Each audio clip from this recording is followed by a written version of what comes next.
অনিয়ন্ত্রিত easy bike, battery চালিত autorickshaw, যত্রতত্র গড়ে ওঠা বাসস্ট্যান্ড ও সড়কের দুপাশের অবৈধ দোকানপাটের কারণে নারায়ণগঞ্জ পরিণত হয়েছে যানজটের শহরে।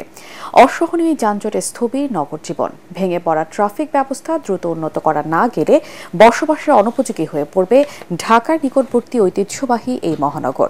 নারায়ণগঞ্জ প্রতিনিধি আব্দুস সালামের রিপোর্ট, জানাচ্ছেন জাহিদুল আলম।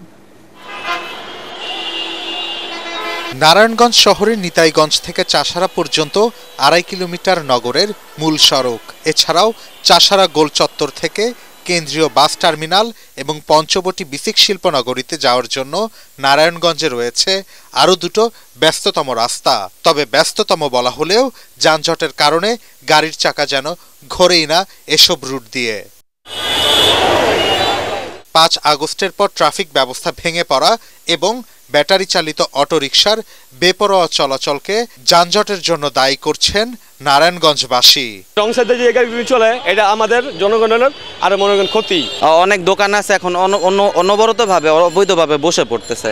মানুষ হাঁটে ফুটপাতের জায়গায়, হাঁটে রাস্তা দিয়া, আর গাড়িগুলো পার্কিং থাকে অবৈধ। দিনের বেলা যখন যানজট এর ভিতর রাস্তাঘাটের কাজ করতেছে। নারায়ণগঞ্জ সিটি কর্পোরেশন এলাকায় নিবন্ধিত অনিবন্ধিত প্রায় ৪০,০০০ ব্যাটারি চালিত অটোরিকশা চলছে, যার ফলে সড়কগুলোতে প্রতিনিয়ত যানজট বাড়ছে বলে মনে করেন সদ্য অব্যাহতি পাওয়া কাউন্সিলর ও প্যানেল মেয়র। হাজার হাজার অটোরিকশার লাইসেন্স দেওয়া হচ্ছে। এই বিষয়টি আসলে বর্তমান প্রশাসন কিভাবে দিচ্ছে এটা আসলে আমাদের জানা নেই।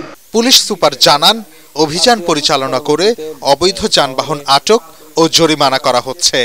লাইসেন্সবিহীন যে গাড়িগুলো আমাদের এই শহরে ঢুকছে সেগুলো আমরা আটকের ব্যাপারে আমাদের পদক্ষেপ আছে।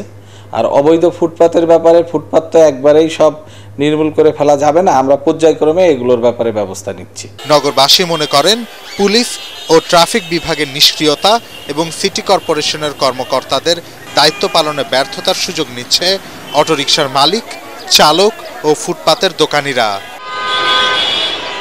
Bureau report, ATN Bangla.